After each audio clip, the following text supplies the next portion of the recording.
হচ্ছে না, আল্লাহ দেয় এগুলো। তবে আল্লাহর কাছে পৌঁছে কি তাকওয়া, আমাদের অন্তরের তাকওয়া, আল্লাহ ভীতি, আল্লাহ মহব্বত আর ভালোবাসা কি কতটুকু আছে, কি পরিমাণ ভালোবাসা নিয়ে তুমি কুরবানি করছো, এইটা আল্লাহ দেখে।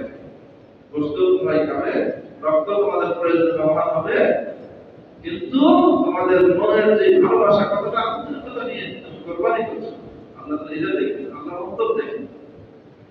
হযরত ইব্রাহিম আলাইহিস সালামের যে অন্তরের পরীক্ষা নিয়েছিলেন, আমাদেরও কি অন্তরের পরীক্ষা হচ্ছে? কুরবানি করতে গেলে অনেক টাকা খরচ করতে হয়। কি বলেন, একটা টাকা দিতে গেলেও 12,000, 14,000, 20,000 টাকা লাগে, লাগে না? লাগে না। তো টাকার মহব্বত, এটা আমার অন্তর থেকে বের করা, এটা আমার উদ্দেশ্য। তো টাকার মহব্বত বেশি নাকি আল্লাহর মহব্বত বেশি?